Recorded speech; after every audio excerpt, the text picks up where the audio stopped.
Music producers, what's good? Welcome back to another video. It's me, they call me Heat. A lot of you struggle with mixing. I know, I read the comments. I'm always in my comments, responding to comments. So if you ever have questions on any video, anything that you see me do, don't hesitate to leave a comment because I respond right back. But I noticed that a lot of you talk about mixing, how to get better at mixing and just being better at mixing your beats and making them sound good. And also when I do my live music reviews or live beat reviews, I'm always hearing beats either just super low or the mix just isn't right. So I want to give you some tips, some things that you can do to help elevate your mix. I have so many other videos where I talk about mixing. This is going to be a good one. I also have a course where I go more in depth of talking about the mixing and mastering process that I go through when it comes to mixing beats. So I made this beat right here.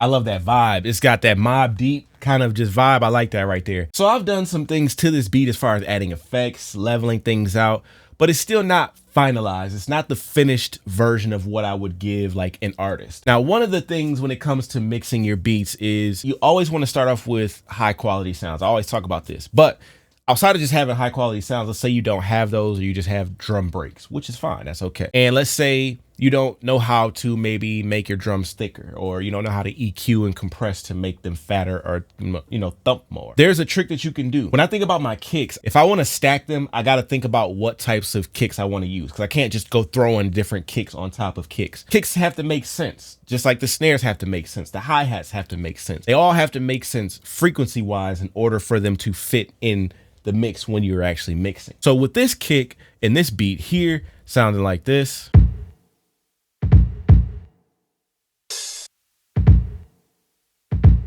that kick is more of a pointier kick. And this is how I look at my sounds, or my drums, I should say, not necessarily my sounds. When I'm thinking about the kick, this particular kick sounds like a pointier kick. So if I go get any other type of kick, or I want to layer it and make it fatter, I have to find a more rounder kick. Same goes for, it's kind of opposite, reverse. So if you start off with a rounder kick, you want to go find a more pointier kick, put on top of it to make the kick tone itself stand out in your mix. So I'm going to show you what I'm talking about. So with this kick, that's just that one kick.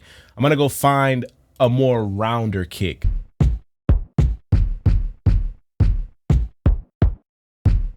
Now I like this kick.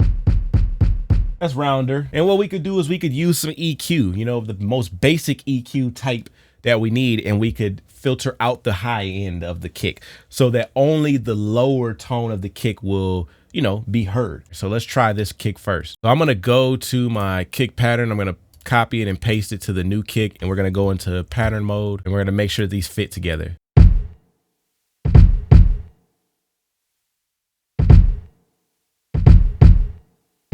It sounds so much better already. That's just two kick sounds. That's literally it. So when you're layering your kick sounds, you want to find, you know, if it's a pointier kick, you want to find a more rounder kick to sit under it. The purpose of you having the pointier or the rounder kick is to make the kick be felt. So this is why layering is important. Now, the next thing that I want to talk to you about is a more technical, I guess, piece of mixing, but it's not very hard to understand or to grasp. The next thing is reductive EQ. This is a part of mixing because when you're mixing a beat, let's say your piano has a certain frequency that's clashing with your snare, or a clap that you use may be clashing with the synth that you use. And there's a particular frequency when these two hit, they don't go together. So what you want to do is you want to figure out, what sound do I want to stay out front more, and which sound do I want to go, you know, that I want to kind of be behind. And sometimes in some cases, when you do the reductive EQ, it actually makes the sound stand out more. Just depends on the track, the sounds. All of that is dependent on, you know, where it's going to be when you start using reductive EQ. What is reductive EQ? Basically, you're just, like I said, you're removing frequencies or annoying frequencies that don't need to be there. And I usually do a lot of reductive EQ. I do it on both sides. So I usually do it before compression, after compression, you know, or before my regular EQ that I might be using to fatten things up, or after. Just depends on the beat or the sound itself. This is what reductive EQ looks like. So reductive EQ, as you can see visually, just kind of removes certain frequencies.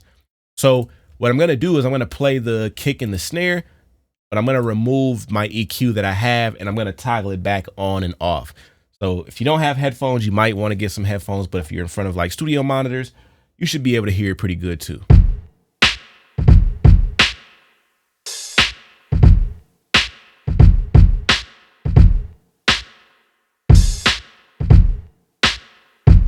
Now, why did I choose that frequency? Around that frequency is where the snare was a little bit piercing. It was piercing my ears. It was piercing, you know, I have good monitors here, and I'm getting a piercing feeling when the EQ wasn't there. And as you heard, when I put the EQ on there and I did that reductive EQ, guess what? It actually fell in line with the kick itself. And where I mixed it or leveled it at, it's like a sweet point. But even with it being turned down on the mixer here, volume wise, I'm down -5.7 dB.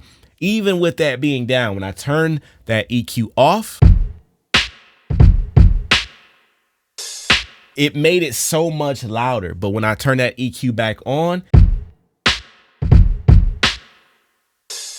so like I said, it's super simple, but super technical as well. It's kind of on both sides to me. You do want to understand the EQ spectrum and what you're actually removing. You don't just want to go in and just say, oh, on the analyzer, this is super loud, let me check that out. That may not be the case or what you need to take out. It may just be picking up on certain frequencies that are there that doesn't matter. So that's how reductive EQ will help your mixes moving forward. I'm telling you, this is, once I learned how to do reductive EQ and what it, can do for your sounds and how it can help, it took my mixing to a whole different level, because now I can hear certain frequencies that I know that's not supposed to be there. Not visually trying to see it, because that's not how sound works. We don't see sound, we hear it. So when you're thinking about EQing, you need to think about what is the most annoying frequency in here. And sometimes you don't need to do this. So this isn't every single track. This is just some things, but keep that in mind. Reductive EQ only needs to be used to remove annoying frequencies. That's it. Now, when it comes to getting your sounds to be at, the same level, or things to just kind of fit where they need to fit, compression is one of the things that will help that. There's a thing of over compressing and there's a thing of under compressing. If you're under compressing, you're basically not doing anything. But if you're over compressing, you're doing too much, it's pushing too hard. You need to pull it back or dial back. That also entails you to learn how to use a compressor, or what a compressor does. What we have here is a multi-band compressor. So this basically means that every frequency on the EQ can be compressed. So when you look at this, you have your low frequency, you have your mid frequency, or mid low, you have your mid high, and then you have your high frequency. So all of these settings here control how much of what's being compressed. When you're sampling or using samples, especially samples that come from like vinyl, just old samples that were thrown into the computer from vinyl or things like that, sometimes you need to use some compression to catch certain frequencies that are just kind of going crazy, too loud, and B, to boost certain frequencies that need to be boosted. But I'm going to show you what it sounds like without multiband, and then I'm going to show you what the sample sounds like with the multiband.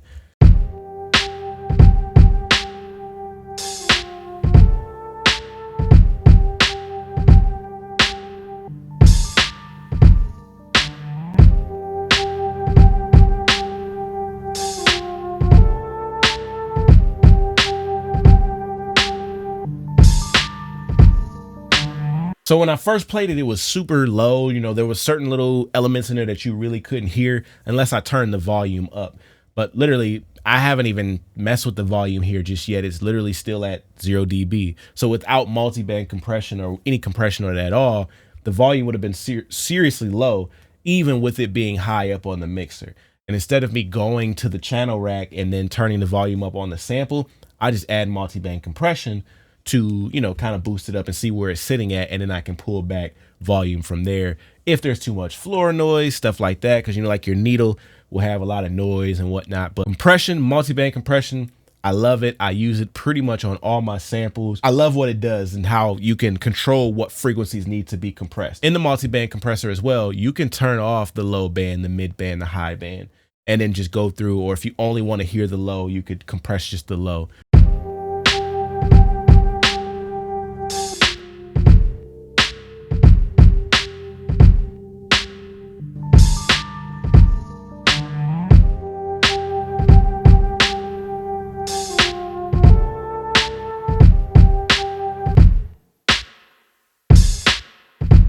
As you hear, the high band is pretty much doing nothing. It's just a lot of the noise. So I literally can get rid of that noise that it's pulling out and mute that band and only hear the lows and the mids, which is all it's pretty much giving us.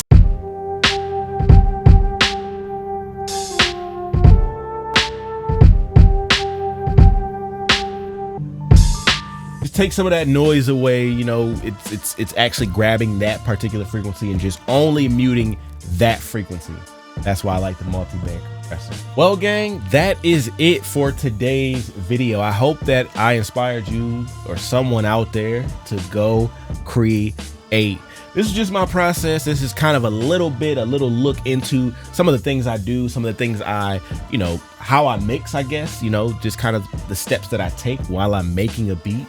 This isn't the full end be all, this is done. Like, nope, not yet. We still got a lot more steps to go, but gotta finish the beat before I can do the rest of the steps.